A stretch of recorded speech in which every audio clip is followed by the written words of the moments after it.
Hello दोस्तों, मैं भावना श्रीवास्तव। क्या आप लोग जो आज हम लोग इस वीडियो में पढ़ने जा रहे हैं षष्ठी विभक्ति का तीसरा महत्वपूर्ण सूत्र, इसके बारे में जानते हैं? नहीं जानते हैं तो इस वीडियो को पूरा देखिए, क्योंकि इसको जब पूरा आप लोग देखेंगे तभी आप लोगों को समझ में आएगा कि इसका इंपॉर्टेंट फैक्ट क्या क्या है। साथ ही साथ हम इसका यह सूत्र क्यों महत्वपूर्ण है ये भी जानेंगे, इससे संबंधित परीक्षा में किस प्रकार के प्रश्न बनते हैं वो भी जानेंगे। और ये षष्ठी विभक्ति का महत्वपूर्ण सूत्रों में से सूत्र है, और इसके टुकड़े करेंगे तो क्या बनेगा, और इसका उदाहरण के साथ साथ ये कहाँ प्रयोग होता है ये भी हम लोग जानेंगे। तो आप लोगों का मेरे चैनल हमारे संस्कृत में स्वागत है, और मैंने जो है आप लोगों के लिए प्लेलिस्ट बना के रखी है संस्कृत से संबंधित संस्कृत वर्णमाला, संज्ञा प्रकरण और संस्कृत में कारक।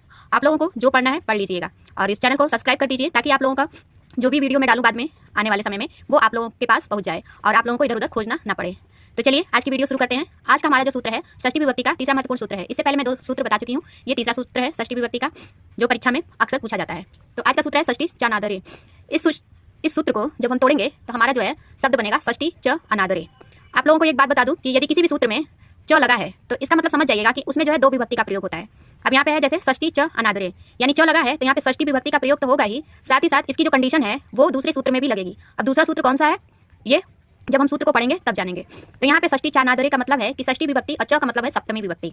अनादरे मतलब जहाँ पे अनादर किया जाए उसमें हमारा जो है षष्ठी विभक्ति भी लगता है और सप्तमी विभक्ति भी लगता है। इस सूत्र का जो है पूरा निचोड़ यही है कि षष्ठी विभक्ति भी लगेगा, सप्तमी विभक्ति भी लगेगा, लेकिन कहाँ पे लगेगा?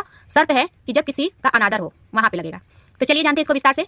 इस सूत्र के अनुसार जिस वाक्य में किसी का अनादर या तिरस्कार करके कोई कार्य किया जाता है तो उसमें षष्ठी तथा सप्तमी विभक्ति लगती है। अब ये भी है कि षष्ठी सप्तमी किसमें लगेगी? जिसका अनादर हो रहा है उसमें लगेगी। जो वाक्य होगा उसमें जिसका अनादर किया जाएगा उसमें षष्ठी व सप्तमी विभक्ति लगेगी, लेकिन कंडीशन होनी चाहिए क्या? अनादर वाला, तिरस्कार वाला। तो चलिए उदाहरण से समझते हैं इसको। जैसे हमारा उदाहरण है रुदतः पुत्रस्य पिता वनम गतः। रुदतः यानी रोते हुए, पुत्रस्य यानी पुत्र को, पिता वनम गतः वन को गए, चले गए। रोते हुए पुत्र को पिता वन चले गए, यानी जो रो रहा है कौन रो रहा है? पुत्र रो रहा है। अभी कोई भी पिता होगा उसका बेटा रोता है तो उसको पहले चुप कराएगा, भगाएगा कि काफी ले लो, चॉकलेट ले लो, मैं अभी आ जाऊंगा। लेकिन यहाँ पे पिता जो है अपने पुत्र का अनादर करता है, उसको कोई फर्क नहीं पड़ता है, वो रो रहा है तो भी चला जाता है वन को। तो यहाँ पे जो है हमारा अनादर किसका हुआ है? पुत्र का हुआ है।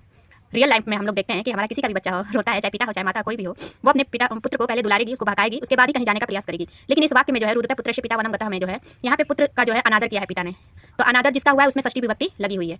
तो षष्ठी विभक्ति किसमें लगी? पुत्रस्य। तो यानी अनादर किसका हुआ है? पुत्र का हुआ है। तो जिस वाक्य में जिसका अनादर होगा उसमें जो है षष्ठी भी लग सकती है और सप्तमी भी लग सकती है, दोनों लग सकता है। लेकिन यहाँ पे षष्ठी विभक्ति की बात हो रही है तो इसलिए यहाँ पे षष्ठी विभक्ति लगेगी। तो अब आप लोग समझ गए होंगे कि षष्ठी च अनादरे का सूत्र का जो है प्रयोग हमारा कहाँ होगा? जहाँ पे अनादर हो, किसी का अनादर किया जा रहा हो वहाँ पे षष्ठी विभक्ति का प्रयोग होगा, और जिसका अनादर होगा उसी में षष्ठी लगेगी। जो अनादर करेगा उसमें नहीं लगेगी, जिसका अनादर हो रहा है उसमें लगेगी। तो अब इसका ये जान लेते हैं कि परीक्षा में प्रश्न किस प्रकार का बनता है।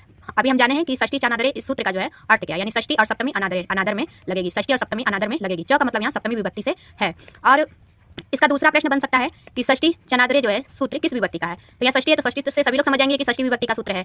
और तीसरा प्रश्न हमारा इस प्रकार बन सकता है कि वाक्य दे दिया जाएगा और पूछ देगा कि यहाँ पे किस सूत्र से यहाँ का प्रयोग हुआ है।